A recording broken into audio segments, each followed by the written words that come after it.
Here's what you need to know about the indictment of Donald Trump. Hi there, everyone. I'm Jeff, and this is Plain English, where JR and I help you upgrade your English with current events and trending topics. This is lesson number 566, so JR has uploaded the full lesson, including the transcript, to plainenglish.com/566. Now, just a word on the transcript. The transcript includes every word I say on the audio lesson, but it also includes links to other expressions we've talked about in past lessons. So this is pretty incredible. Now, today's transcript includes links to at the time, at least, cover up, a stretch, much less, technicalities, rely on, and more. So just by reading the transcript of today's lesson, you can explore all those other expressions from the past. All that for you at plainenglish.com/566. We, of course, have a new expression for you today that is drag on, and it's Monday, so we have a quote of the week. Let's get going.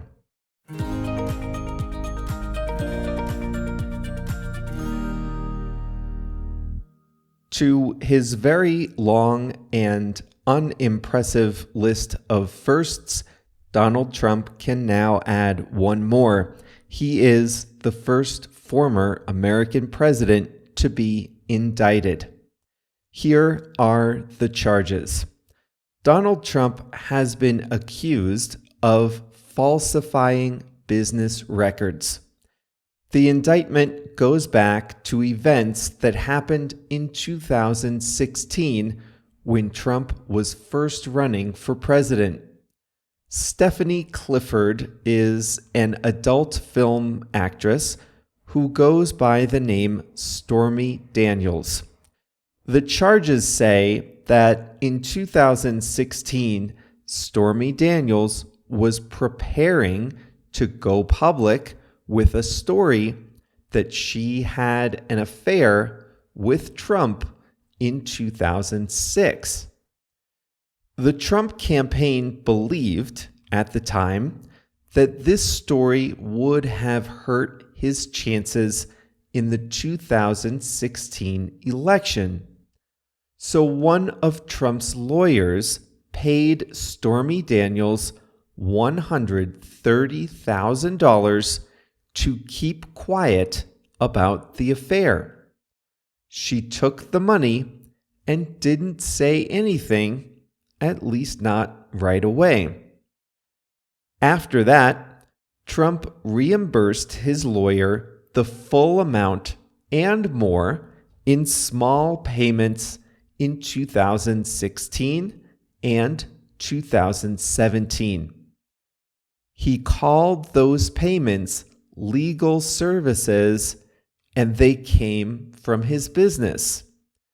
But actually, prosecutors say the $130,000 was not for business legal services at all, but for hush money, money paid to keep someone quiet.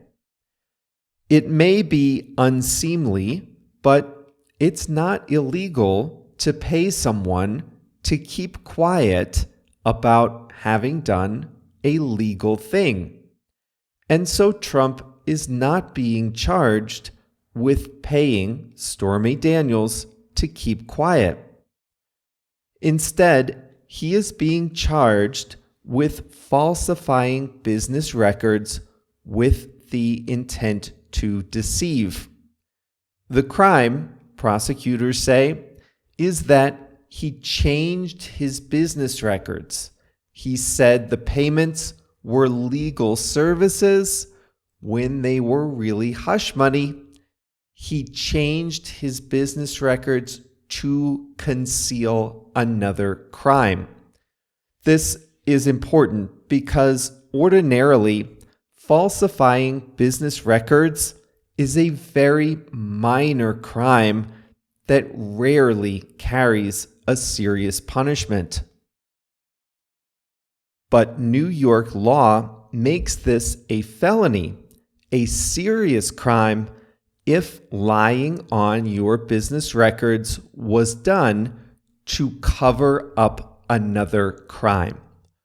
So the local prosecutor had to link Trump's business records to something else that he did, something else illegal that he did. And they determined he was doing this to cover up violations of federal election finance laws, that these payments to Stormy Daniels broke national laws about election campaign spending. This is a real stretch for several reasons. First, federal prosecutors already decided not to prosecute Trump for campaign finance violations. So the local prosecutor needed to show that Trump was covering up a bigger crime, but he picked a crime that Trump was never even charged with, much less convicted of. And the crime of not disclosing a $130,000 campaign payment is extremely minor. So the prosecutor's legal approach is very uncertain. Second, the statute of limitations on this crime is 5 years. That means 5 years after an event, prosecutors can't bring charges.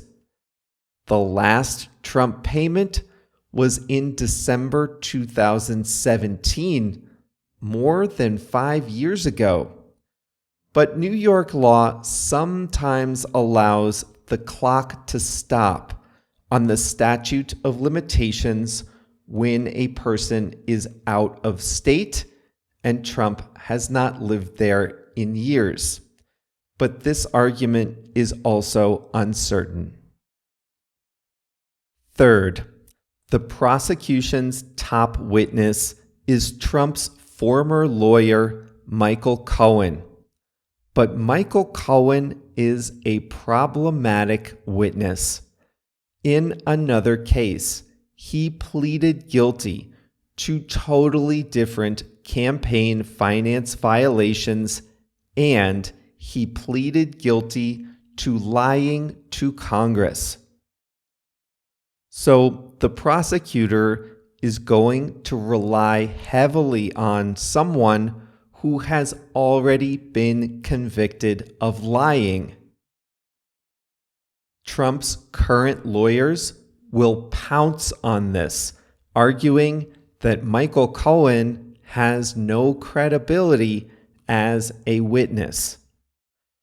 Because of its complexity, the case may drag on for years, well past the 2024 election.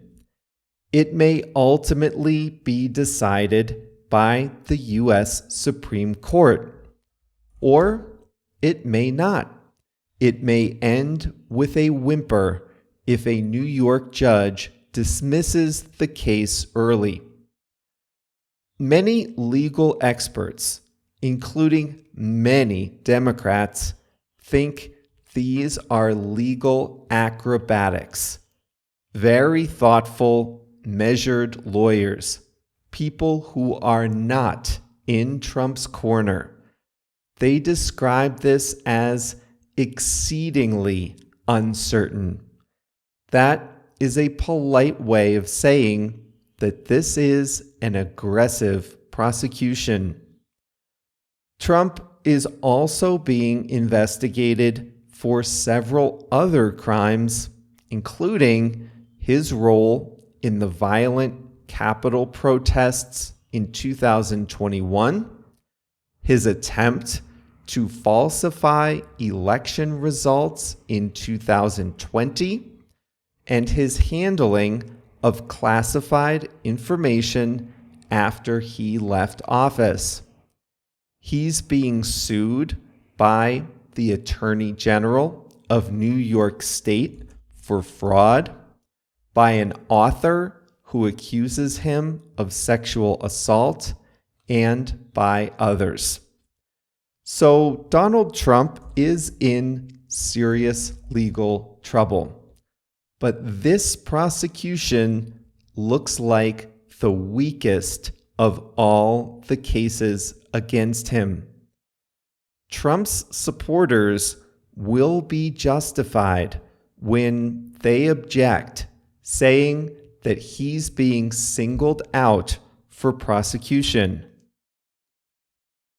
In this case, the legal theory is untested, the law is unclear, and there are oodles of technicalities that could doom the case at any stage. It's hard to imagine a prosecutor bringing this case against anyone not named Trump. It may also not help in the political effort to stop Trump's return to the White House. If convicted of this state crime, Trump could still run for federal office.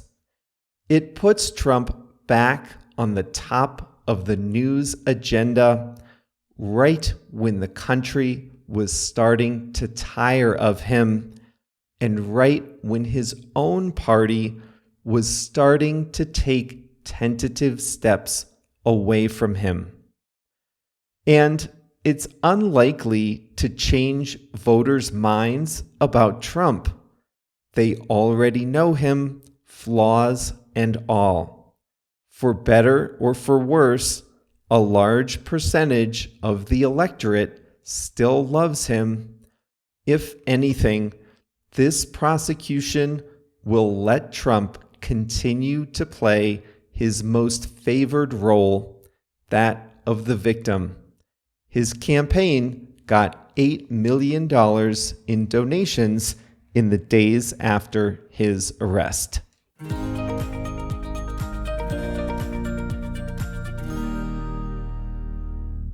Donald Trump may be the first president to be indicted, but he is not the first to be arrested.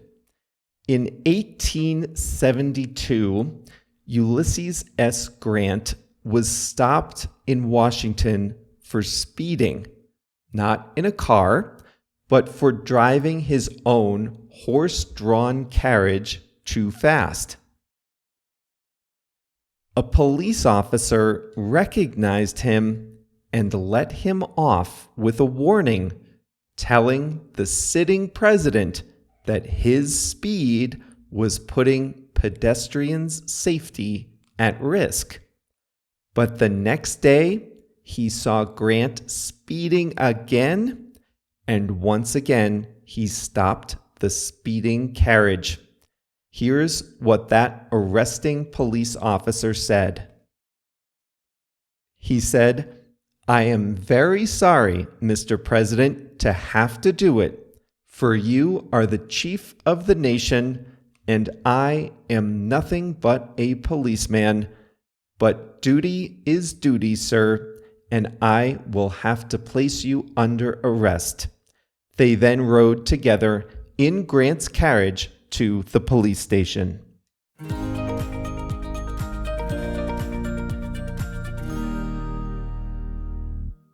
Now I'm going to show you how to use the English phrasal verb drag on. We use this with a process, and it means to continue for a long time, longer than you want something to continue.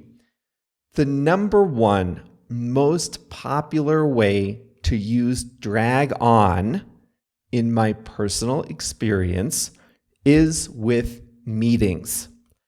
I used to go to a lot of meetings that dragged on way longer than they needed to. Maybe we had 10 minutes of legitimate things to discuss, but 25 minutes later, the meeting is still happening. The meeting is dragging on. It's lasting longer than I want it to last. And then we've all been to meetings that dragged on for hours. Anyone can handle a boring 30-minute meeting, but sometimes you're in a meeting and it drags on for hours. That means it lasts for hours, and you don't want it to last that long. Did you notice how that sounded? Drag on for hours. So you can formulate this with drag on for plus a measurement of time, usually hours or longer. The case against Donald Trump is likely to drag on for years. Justice moves slowly in big cases. And this is a big case with a lot riding on the outcome, and it's complicated. As I said in today's lesson, it might be over quickly if a judge dismisses it, or it might drag on for years, even past the next election. Negotiations can drag on. When I was in consulting, we would often negotiate our contract before starting work on a project. Sometimes that whole process would last less than a day. I loved those. Those were great clients. We send the contract, the client proposes a few small changes, we make them, we both sign, done. But sometimes the contract negotiations dragged on for weeks. We had to get our lawyers to approve the project. Then the client wasn't happy with the price. Then they wanted us to do it faster. Then we said, we'd do it faster, but you have to pay us more. They said, fine, but we want you to be here in person. Okay, fine. Can we start tomorrow? Oh no, tomorrow doesn't work. How about 2 weeks from now? 2 weeks from now, we can't finish on time if we don't start for 2 weeks. The negotiations would drag on, sometimes for weeks. Now, I liked doing the projects. I didn't like doing all this administration, like signing the contracts and such. A whole project might only have taken a month or two, but the contract negotiations sometimes dragged on for weeks. Can you tell I don't miss it? A train carrying harmful chemicals derailed in a small town in Ohio in February. And the train spilled a lot of harmful chemicals in the area. It was a big story. Now, the railroad is cleaning up the area. And in early April, I saw a story that said the cleanup process would drag on for another 2 months. So that's April, May, early June to clean up chemicals spilled in February. I'm sure they're working hard, but the residents of the area wish the cleanup would be done faster so they can go back to their lives and not worry about harmful chemicals in the area. For them, the process is dragging on for too long. Speaking of trains, Britain is trying to build a high-speed rail network that would connect London to cities in the north. The project is called HS2, and it has dragged on for many years and may drag on for many more to come. The project was announced in 2009. This is now 2023. The latest estimate says it might be done in 2029 or 2032. That means the process could drag on for another 9 years. And even that might be an optimistic estimate. This is not unusual for mega projects. Construction on the Berlin airport dragged on for 9 years after it was originally supposed to be completed. New York City just opened a new train terminal that connects Long Island suburbs with the east side of Manhattan. It was supposed to open in 2011, but delays dragged on for over a decade. It opened in 2023.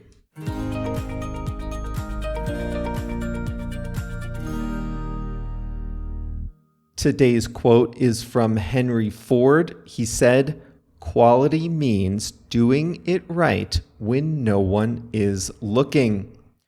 Would these mega projects have taken so long if people heeded Henry Ford's advice?